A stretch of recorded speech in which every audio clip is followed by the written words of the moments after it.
Eh bien, salut tout le monde, c'est Manga Animation. J'espère que vous allez bien de mon côté, ça va super. Alors, on se retrouve pour le tirage au sort.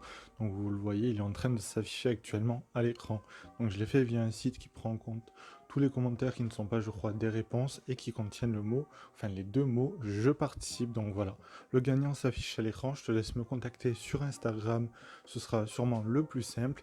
Et tu devras donc me prouver que c'est bien toi qui as écrit ce commentaire. Et bien du coup, après cette courte introduction, on va se retrouver pour les 3 nouvelles licences de la semaine. Et on va commencer avec Rosenblood, et ça c'est aux éditions Pika, qui est donc une série actuellement en cours avec 4 volumes. Donc c'est de type romance fantastique et c'est un shoujo.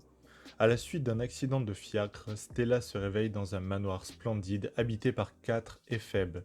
Quoique bouleversée, la jeune fille est aux anges en s'y voyant proposer un poste de domestique. Elle n'aurait pas pu rêver mieux, mais tout n'est pas aussi idyllique qu'il y paraît. Pièce condamnée, gémissements spectraux, l'endroit semble dissimuler un lourd secret, tout comme ses hôtes. Sans le savoir, Stella est tombée sous le coup d'un charme funeste dont seul l'amour pourrait la délivrer. Donc c'est une histoire qui a l'air d'être assez intrigante, sur fond un petit peu d'horreur je trouve, avec un côté assez fantastique. Ça a l'air quand même d'être assez intéressant à voir où ça mène. Après ça, on va se retrouver aux éditions Akata avec Teenage Renaissance, qui est donc cette fois-ci terminé en 4 volumes.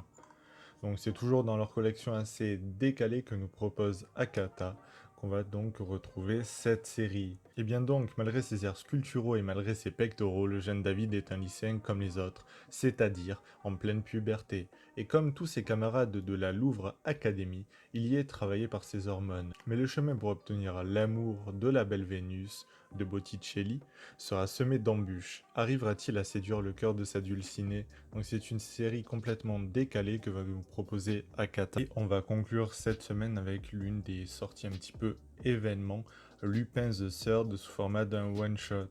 Donc ça c'est Kana qui va nous le proposer dans un format assez grand au prix de 12,70 €. Et bien à ses côtés, les inévitables Daisuke Jigen, ancien tueur à gages mafieux, et Goemon Ishikawa aux accents de samouraï sont là pour l'épauler à détrousser les riches.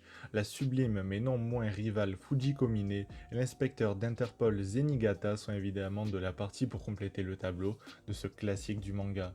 Donc personnellement, moi je pense que je vais me laisser tenter parce que je ne connais pas du tout l'univers de Lupin the Third et c'est réellement quelque chose qui me tente beaucoup. C'était OM Manga Animation, donc félicitations donc au gagnant ou à la gagnante. Si vous n'êtes pas abonné, n'hésitez pas à le faire, sûrement prochainement de nouveaux concours également. Vous pouvez aussi mettre un commentaire pour me dire quelles sont les nouvelles licences qui vous intéressent et mettre un j'aime si la vidéo vous a plu. Et puis on se dit à la prochaine.